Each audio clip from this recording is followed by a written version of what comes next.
ও যুবক, জীবনে যদি সফল হতে চাও, সবাই তো সফলতা চায়, আমিও সফলতা চাই, আমিও সম্মান চাই। কে সম্মান না চায়? সবাই চায়, কিন্তু সম্মানের ঠিকানা কোথায় এটা মানুষ বুঝতে ভুল করে। সম্মান আর সফলতা আসবে তিন জায়গার দোয়া: মা বাবার দোয়া, শিক্ষকের দোয়া, উলামায়ে কেরামের দোয়া, নেক নজর। মা বাবার দোয়া ছাড়া জীবনেই চেয়ার পর্যন্ত আসতে পারি নাই। মা বাবার চোখের পানি আর দোয়া যদি না থাকতো, তুমি টাকার মালিক হতে পারতা না, সম্মানের জায়গায় বসতে পারতা না। মা বাবার কত চোখের পানি আর কান্না আর দোয়া তোমার আমার জানা নাই রে বাবা। এত কষ্ট করে মা বাবা তোমাকে আমাকে মানুষ বানাইছেন। তুমি পরীক্ষার হলে গেছো, মা জানে তুমি পরীক্ষা দাও, তোমার তো চিন্তা নাই। আম্মা জান রাতের বেলা ঘুমায় না, চোখের পানি ছেড়ে কাঁদেন, হে মালিক আমার সন্তানকে পরীক্ষায় কামিয়াবি দান করো। শিক্ষকের দোয়া বড় সম্পদ। দোয়া যদি না থাকে, ওই ছাত্রের শিক্ষার যোগ্যতা আসে না, এলেমে বরকত থাকে না। এরে আল্লাহর বান্দা, উলামায়ে কেরামের নেক নজর যদি না থাকে, ওই বান্দার আখলাকের মধ্যে, চরিত্রের মধ্যে কোনো মহব্বত আসে না, আখলাকের মধ্যে কোনো রং আসে না। এই জন্য উলামায়ে কেরামের নেক নজর দরকার, কারণ তাদের নজরের মধ্যে পাওয়ার আছে, তাকওয়ার পাওয়ার। ইয়া আইয়ুহাল্লাযীনা আমানু ইন তাত্তাকুল্লাহ ইয়াজআল লাকুম ফুরকানা। আল্লাহর দেওয়া পাওয়ার, এর নাম ফুরকান। হাদিসের ভাষায় পাওয়ারের নাম ফিরাসাত। ইত্তাকু ফিরাসাতাল মুমিন ফাইন্নাহু ইয়ানজুরু বিনূরিল্লাহ। আল্লাহ তাআলা ফিরাসাতের পাওয়ার দান করেন। আল্লাহর প্রিয় গোলাম, কোন বেঈমান বেনামাজিকে এই পাওয়ার আল্লাহ দিবেন না। আল্লাহ পাওয়ার দান করেন। এরা অনেক কিছু দেখেন ওই পাওয়ার দিয়া, যেটা তুমি আমি দেখতে পাই না। তবে এরা চামড়ার চোখ দিয়া দেখেন না, আল্লাহর দেওয়া নূরের আলো দিয়া তারা দেখতে পান। ওমরে ফারুক রাদিয়াল্লাহু আনহু আল্লাহর কাছে এতটা দামি হয়ে গেলেন, রহমতের নবী বলেন, লাউ কানা বাদি নবিয়্যুন লাকানা উমর। আমার পরে আল্লাহ যদি নতুন নবী কাউকে বানাইতেন, ওমর হতো আমার পরের নবী। ও আমার ভাইরা, ও যুবক বাবারা, পর্দার আড়ালের মা বোনেরা, কয়দিন দুনিয়ায় বাঁচবেন? চোখের সামনে শুধু মরণের লাশ আর লাশ। একটা সন্তানকে মানুষ বানায় যান, ডাক্তার বানান, বাধা নাই, মানুষ বানাইয়েন মানুষ। ডাক্তার হওয়া আলাদা, মানুষ হওয়া আলাদা। মাওলানা হওয়া আলাদা, মানুষ হওয়া আলাদা। ইঞ্জিনিয়ার হওয়া, মানুষ হওয়া বড় ভিন্ন জিনিস। আমি বক্তা হইছি ঠিক, আমি পীর হইছি ঠিক, তবে মানুষ হইতে পারলাম কিনা চিন্তা।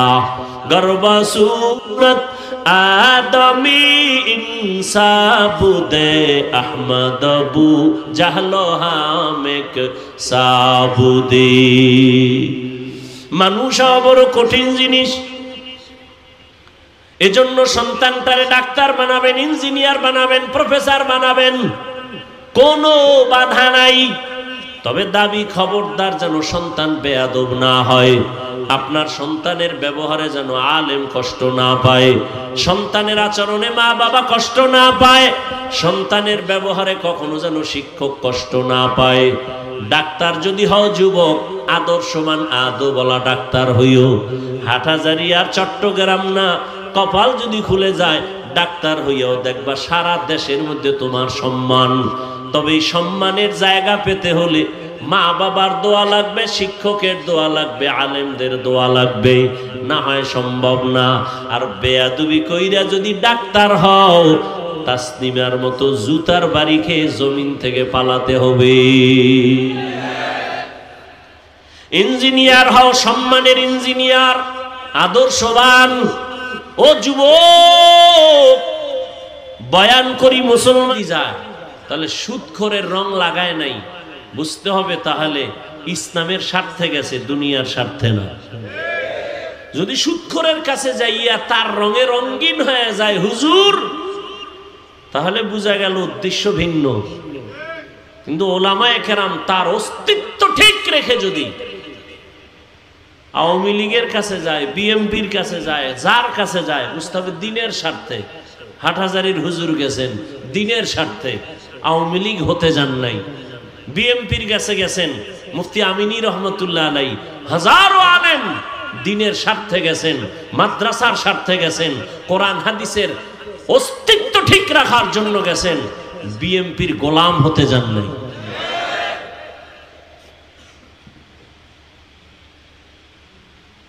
হ্যাঁ, লোকমা দেয়, বয়ে বয়ে লোকমা দেয়। কি লোকমা দেনেওয়ালা?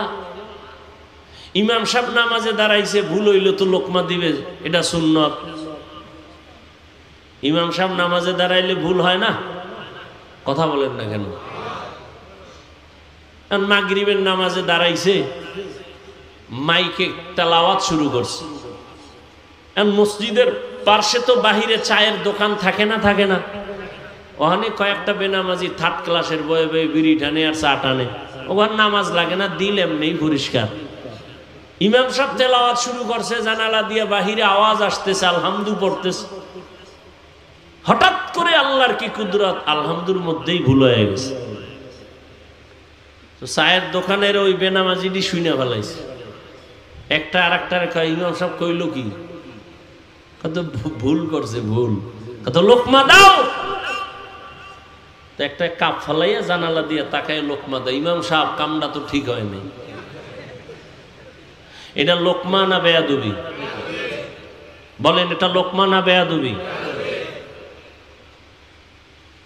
খবরদার, লোকমা দিও, বেয়াদবি করিও না। বলে গেলাম, লোকমা দিও, বেয়াদবি করিও না, মরার আগে পঙ্গু হয়ে যাবি। এখন লোকমা দেবে কারা? বলেন, মুসল্লিরা। তো ইমামের পিছনে মুসল্লি আছে 500, এরা সবাই যদি একটা লোকমার নিয়তে চিৎকার দেয়, তো চাই দেখবে যে ইমাম নাই, জাকাতে স্টক করছে। হবে? তাহলে লোকমা কিভাবে দিতে হবে?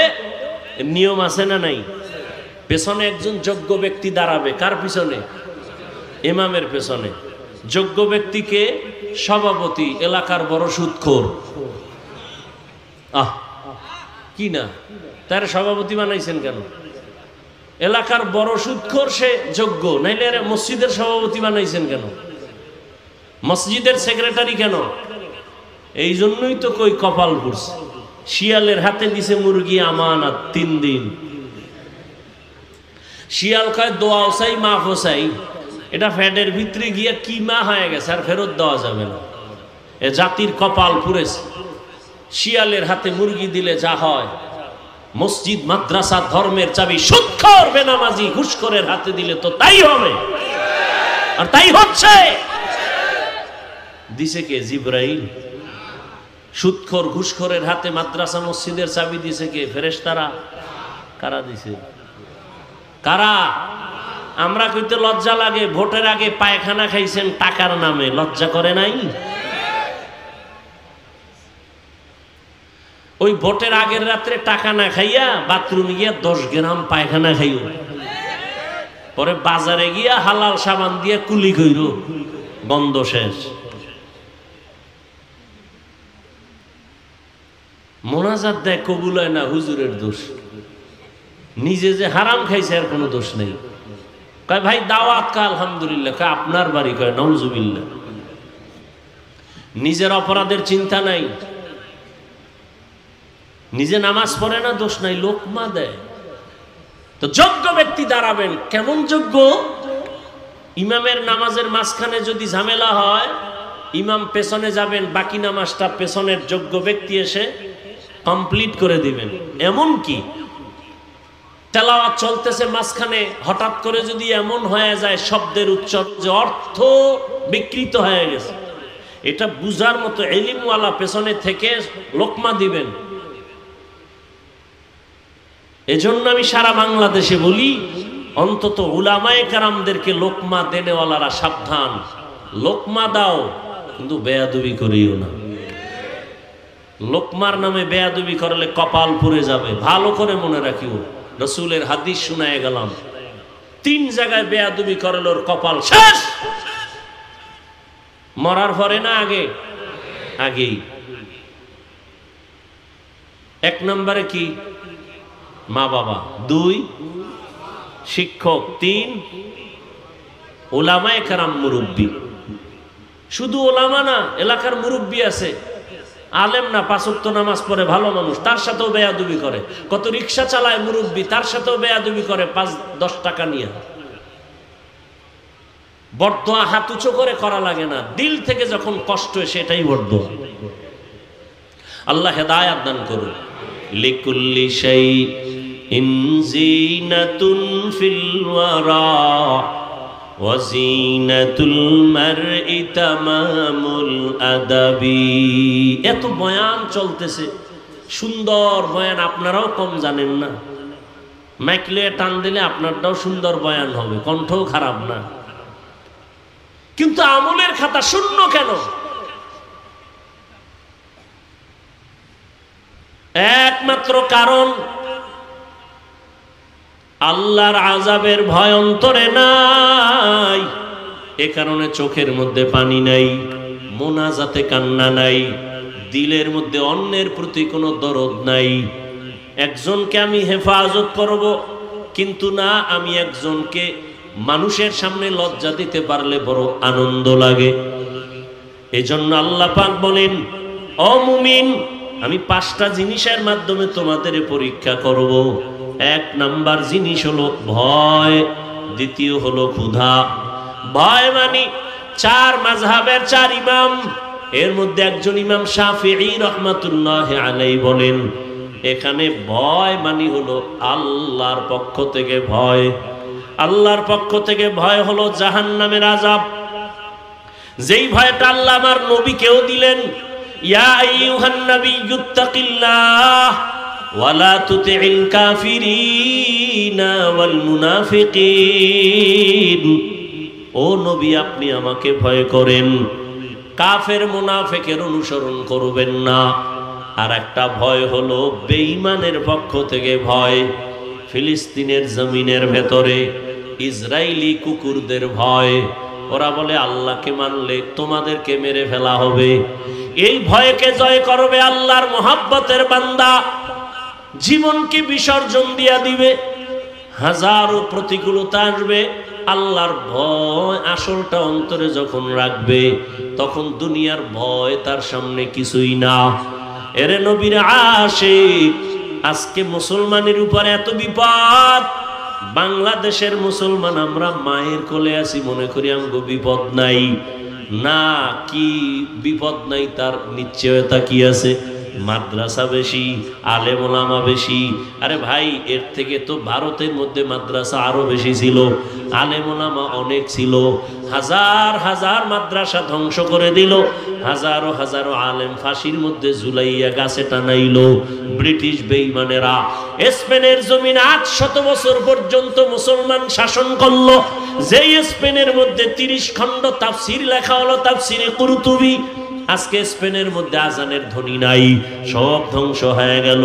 মুসলমানকে আগুনে পুড়িয়া ভূমধ্য সাগরে সব শেষ করে দিল।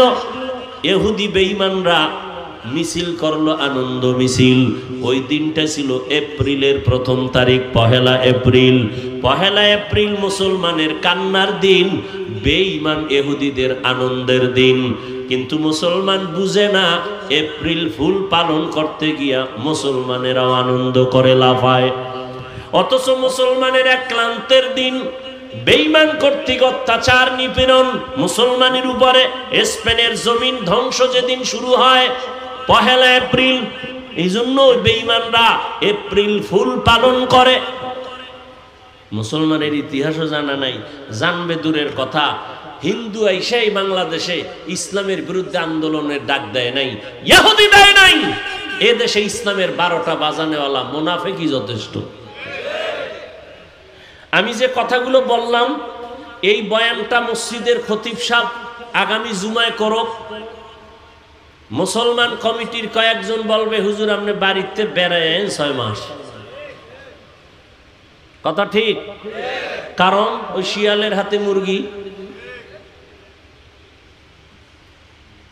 কেমনেই জাতির কপাল খুলবে।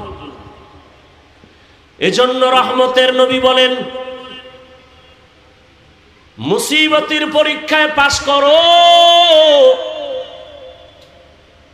ইবাদতের বেলায় ধৈর্য, মুসিবতের বেলায় ধৈর্য ধারণ করো, গুনাহের বেলায় ধৈর্য। জীবনটা চলে যাবে, তারপরও গুনার ক্ষেত্রে কোনোদিন আমি সামনে আগাবো না, আল্লাহর ভয়। ভাইরা আমার,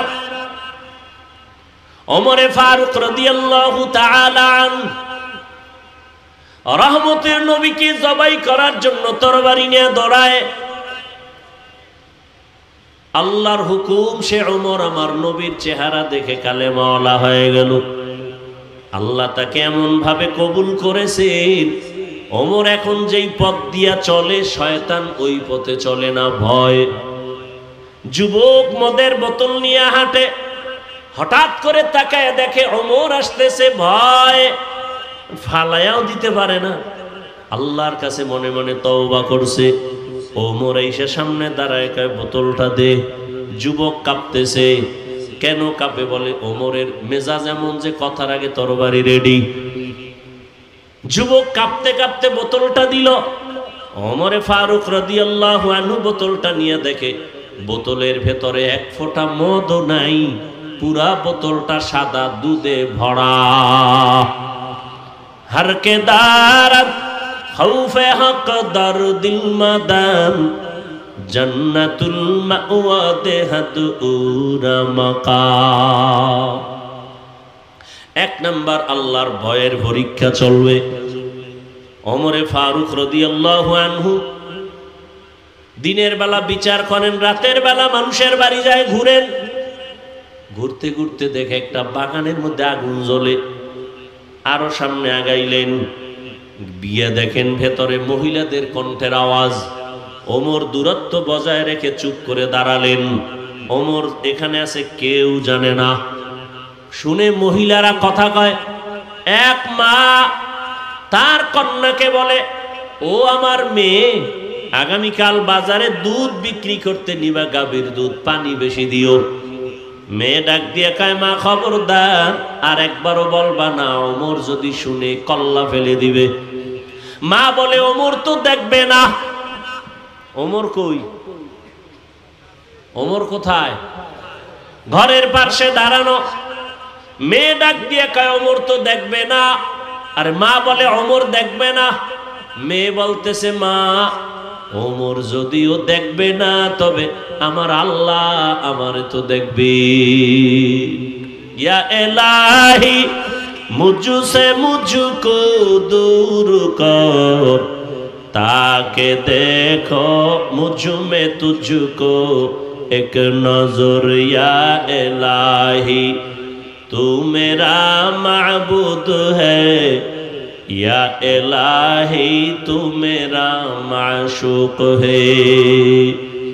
ওমরে ফারুক রাদিয়াল্লাহু আনহু কথাটা শুনে চলে গেলেন। পরের দিন আদালতে লোক পাঠাইয়া মা আর মেয়েটাকে ডাকালেন।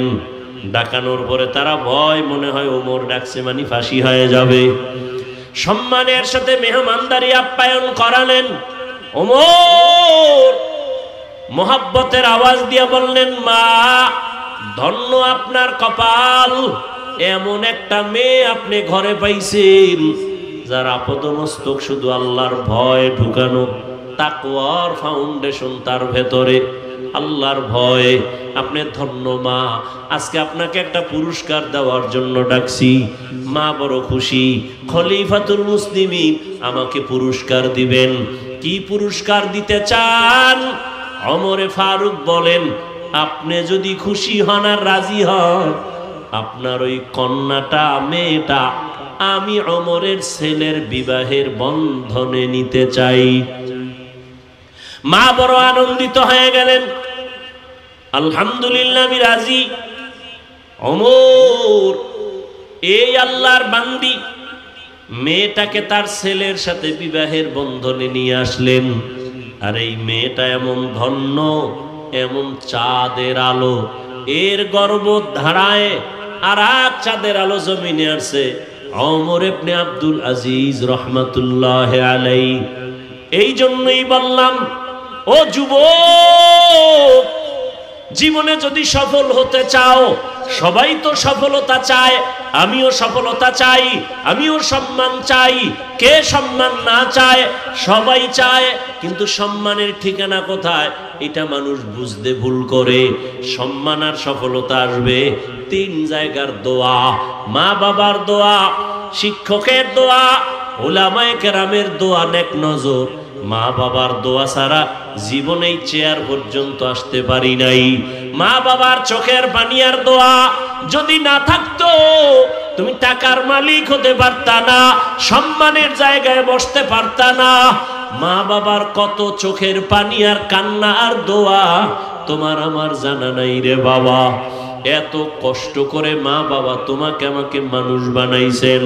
তুমি পরীক্ষার হলে গেছো, মা জানে তুমি পরীক্ষা দাও, তোমার তো চিন্তা নাই। আম্মা জান রাতের বেলা ঘুমায় না, চোখের পানি ছেড়ে কাঁদেন, হে মালিক আমার সন্তানকে পরীক্ষায় কামিয়ে বিধান করো। শিক্ষকের দোয়া বড় সম্পদ।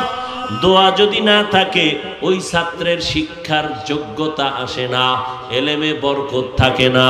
এরে আল্লাহর বান্দা, উলামায়ে কেরামের নেক নজর যদি না থাকে, ওই বান্দার আখলাকের মধ্যে, চরিত্রের মধ্যে কোনো মহব্বত আসে না, আখলাকের মধ্যে কোনো রং আসে না।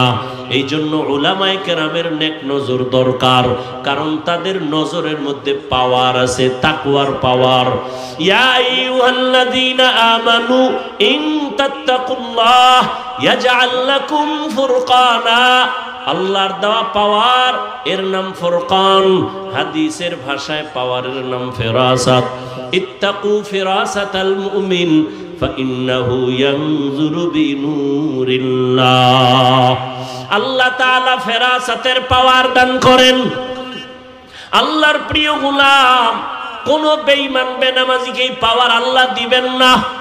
আল্লাহ পাওয়ার দান করেন। এরা অনেক কিছু দেখেন ওই পাওয়ার দিয়া, যেটা তুমি আমি দেখতে পাই না। তবে এরা চামড়ার চোখ দিয়া দেখেন না, আল্লাহর দেওয়া নূরের আলো দিয়া তারা দেখতে পান। ওমরে ফারুক রাদিয়াল্লাহু আনহু আল্লাহর কাছে এতটা দামি হয়ে গেলেন। রহমতের নবী বলেন, লাউ কানা বাদি নাবিয়্যুন লাকানা উমর। আমার পরে আল্লাহ যদি নতুন নবী কাউকে বানাইতেন, ওমর হতো আমার পরের নবী। ও আমার ভাইরা, ও যুবক বাবারা, পর্দার আড়ালের মা বোনেরা, কয়দিন দুনিয়ায় বাঁচবেন? চোখের সামনে শুধু মরণের লাশ আর লাশ। একটা সন্তানকে মানুষ বানায় যান, ডাক্তার বানান, বাধা নাই, মানুষ বানাইয়েন মানুষ। ডাক্তার হওয়া আলাদা, মানুষ হওয়া আলাদা। মাওলানা হওয়া আলাদা, মানুষ হওয়া আলাদা। ইঞ্জিনিয়ার হওয়া, মানুষ হওয়া বড় ভিন্ন জিনিস।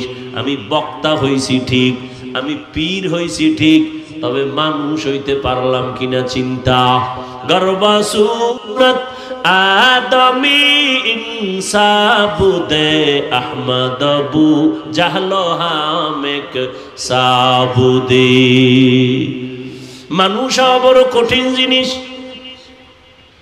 এজন্য সন্তানটারে ডাক্তার বানাবেন, ইঞ্জিনিয়ার বানাবেন, প্রফেসর বানাবেন, কোনো বাধা নাই।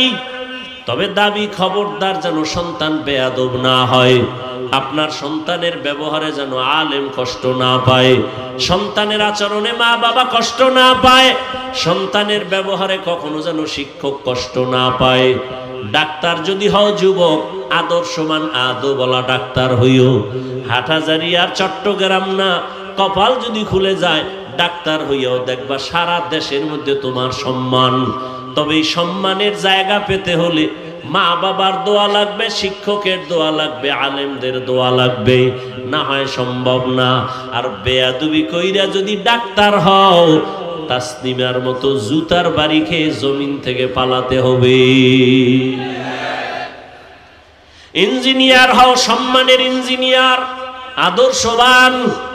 ও যুবক, বয়ান করি মুসলমানের একদল তো আমগো ঢিল সুরে সুরে বলে, নবীজি বেঈমানের দাওয়াত দিছে, তোমরা কেন মুসলমানের দাওয়াত দাও?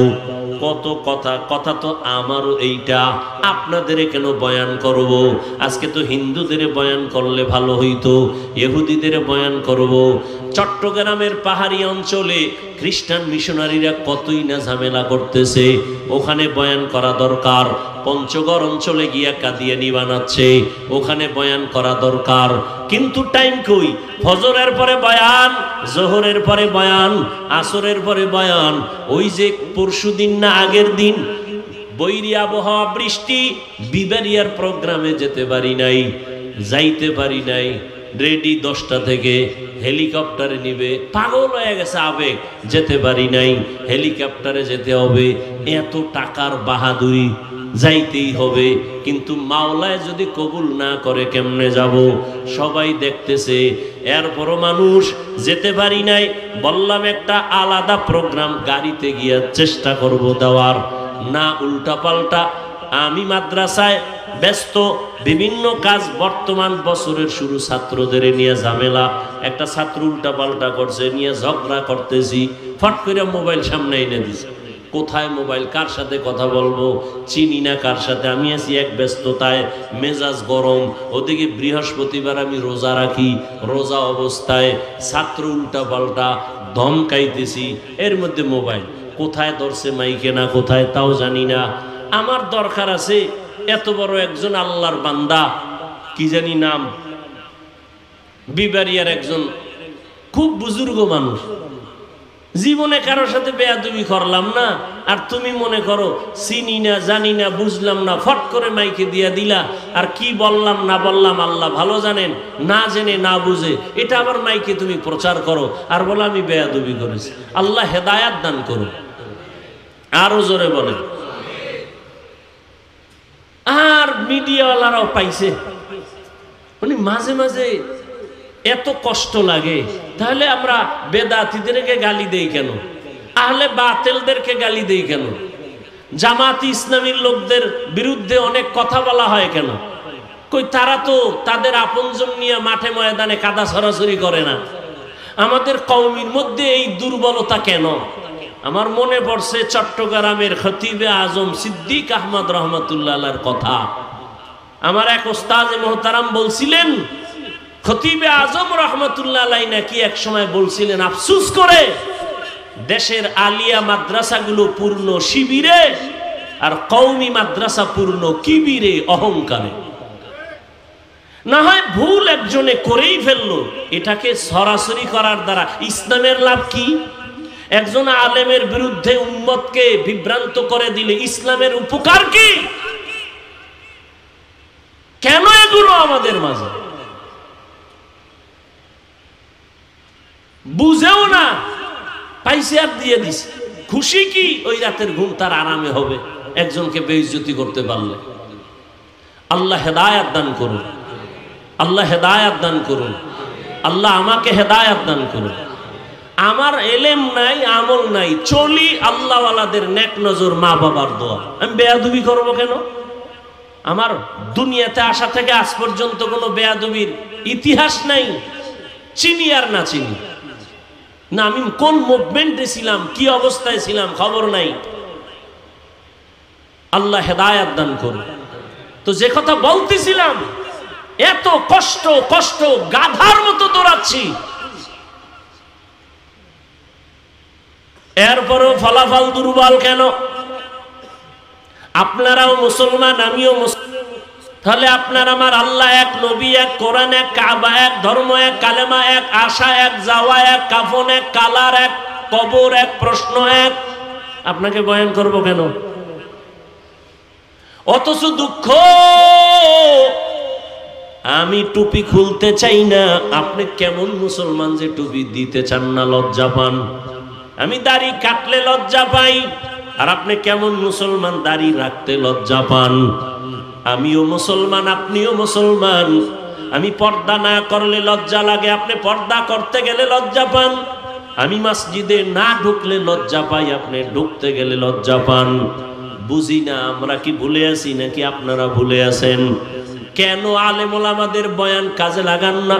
শুধু আমি কি একা বয়ান করি, হাজার হাজার আলেম দৌড়াচ্ছে, তাবলীগওয়ালাদের মেহনত, পীর মাশায়েখের মেহনত, ওলামায়ে কেরামদের ঘুম নাই খানা নাই। নিজের বাড়ি ছেলে মেয়ে পরিবার নিয়ে আলেম ওলামারা এত ভাবে না। এই উম্মতের নিয়ে যেই ভাবনাটা ভাবে, ওলামায়ে কেরামের মতোই জাতিকে নিয়ে আর কেউ ভাবে না। আর বাকি সবাই যারা কয় আমরা জনগণ নিয়ে ভাবি, সব চান্দাবাজ আর ধান্দাবাজ। একমাত্র এই জাতির কলিজার আপন ওলামায়ে কেরাম আর কেউ নাই, সব চান্দাবাজ আর ধান্দাবাজ। সবাই চিন্তা করে আমার চেয়ার কেমনে ঠিক রাখবো, অমুকের চেয়ার থেকে নামায় আমি ক্ষমতায় বসবো। আর ওলামায়ে কেরামের এই চিন্তাই নাই। ইমামতি থাক আর যাক টেনশন নাই, মাদ্রাসার শিক্ষকতা থাক যাক টেনশন নাই, কিন্তু উম্মতের চিন্তায় বিভোর, কোনো টেনশন নাই। উম্মতের জন্য একটু প্রচেষ্টা, আবার আল্লাহর কাছে কান্নাকাটি করে, পাও ধৈর্য ধৈর্য ধৈর্য ধৈর্য নরম নরম ভাষায় বয়ান করে, ভাইজান টুপি পরেন, মা বাবার খেদমত করেন, মিথ্যা বলবেন না, মানুষের সাথে খারাপ ব্যবহার করবেন না, বড়দের শ্রদ্ধা করবেন, ছোটকে স্নেহ করবেন, সুন্নাত অনুযায়ী ঘুমাবেন, নবীর আদর্শ মতো খানা খাবেন, কাউকে গালি দিবেন না।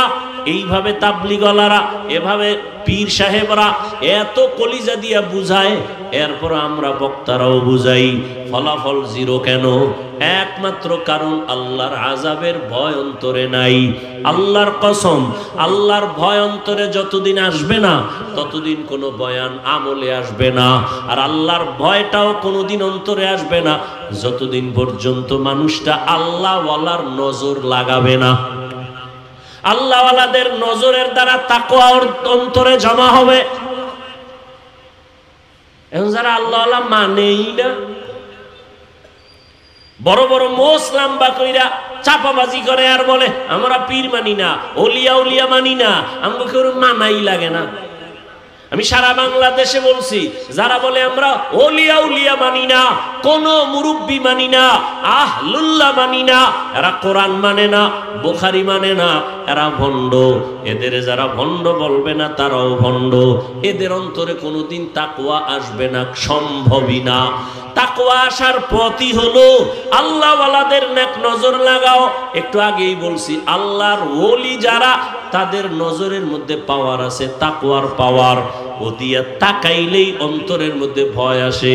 আমি নগদ একটা প্রমাণ আপনাকে দেই, সত্য কথা বলবেন, তাল মিলাবেন না। আল্লাহকে সাক্ষী রেখে বলেন, এই যে মাহফিলে বসছেন, ওলামায়ে কেরামের মজলিসে বয়ান শুনতেছেন 1 ঘন্টা 2 ঘন্টা, এই যে বয়ান শোনার পরে আল্লাহকে সাক্ষী রেখে বলেন, অন্তরের মধ্যে একটু ধাক্কা লাগছেনি? বলেন বলেন। 2 ঘন্টা বয়ান আলেমের সামনে বসিয়া বয়ান শোনার কারণে 2 ঘন্টা টাইমে যদি আপনার অন্তরে একটু ধাক্কা লাগে, হায় রে আমি করলাম কি, আমার জীবনের উপায় কি, আমি কোথায় আছি, কোথায় যাব, 2 ঘন্টা যদি আপনার বয়ানে একটু ধাক্কা লাগে, তাহলে আপনি যদি আলেম ওলামা আহলে হক এদের পেছনে একদিন না, ঘন্টা না, বছরকে বছর সময় কাটাইতে থাকেন, এক সময় আপনার ধাক্কা লাগতে লাগতে কলবের এমন অবস্থা হালাত হবে, আপনি জান্নাতের চেহারা দেখা ওলি হইয়া কবরে যাবেন। আউলিয়ারা কারে উকবা ইখতিয়ার, জাহেলারা কারে দুনিয়া ইখতিয়ার। মাইলে মোমেন সোয়ে মোমেন মিশাওয়াদ, মাইলে কাফের সোয়ে কাফের মিশাওয়াদ। ও আমার যুবক বাবারা, তাকাইয়া দেখো, তুমি ডাক্তার হও, ইঞ্জিনিয়ার হও, মা বাবার দোয়া, শিক্ষকের দোয়া, ওলামায়ে কেরামের দোয়া নিয়ে 5 বেলার নামাজ পড়িয়া চলো, দেখবা জীবন সফল হবে। অনেকে মনে মনে ভাবে এটা কেমনে সম্ভব। যুবকদের থেকে জবাব চাই, বাবারা, তোমার মতো যুবক সত্য কথা বলো, স্কুল কলেজে পড়ে 5 ওয়াক্ত নামাজও পড়ে আসেনি? তোমার বিবেকের কাছে প্রশ্ন, বলো তুমি কেন পারো না? তোমার মতো যুবক র্যাব, আর্মি, পুলিশ, বিডিআর এর চাকরি করে, 5 ওয়াক্ত নামাজি নাই। ওসি সাহেব, ডিসিএসপি 5 ওয়াক্ত নামাজ পড়ে, বিবেকটাকে জিজ্ঞাসা করো বাবা তুমি কেন পারবা না?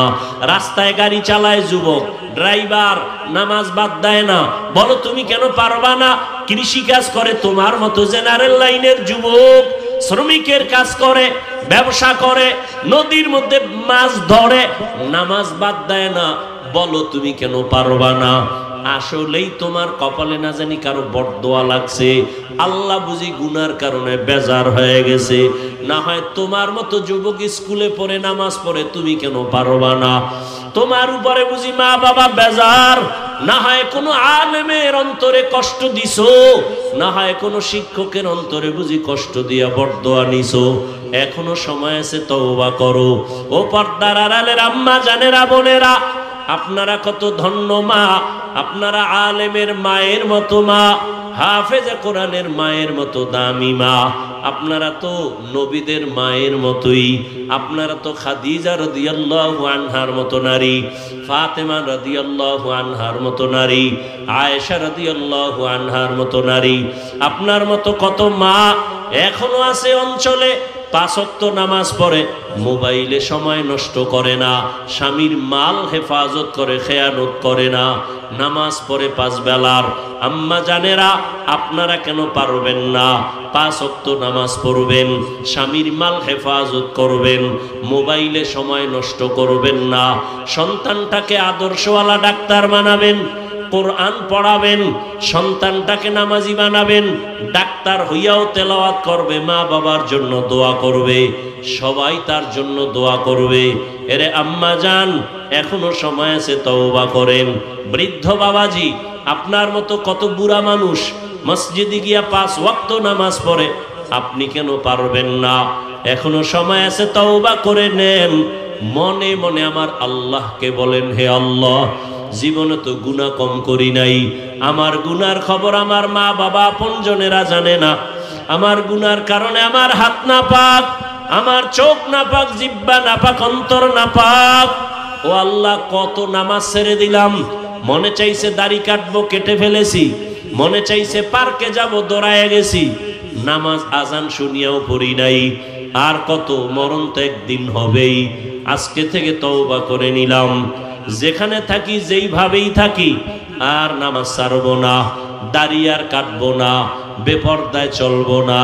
মা বাবার দোয়া নিয়া, শিক্ষকের দোয়া নিয়া, ওলামায়ে কেরামের নেক নজর দোয়া নিয়া, নবীজির আদর্শ মতো জীবনটাকে চালাবো।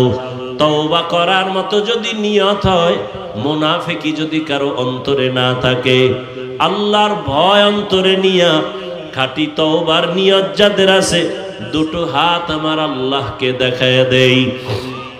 আল্লাহ, হাতগুলো কবুল করে নেন, তওবা কবুল করে নেন। তওবার উপরে মজবুত হইয়া নবীজির আদর্শ মতো চলার তৌফিক দান করেন, আমিন। আলহামদুলিল্লাহি রাব্বিল আলামিন, ওয়াসসালাতু ওয়াসসালামু আলা সাইয়্যিদিল আম্বিয়া ওয়াল মুরসালিন ওয়া আলা আলিহি ওয়া আসহাবিহি আজমাইন। ইয়া আরহামার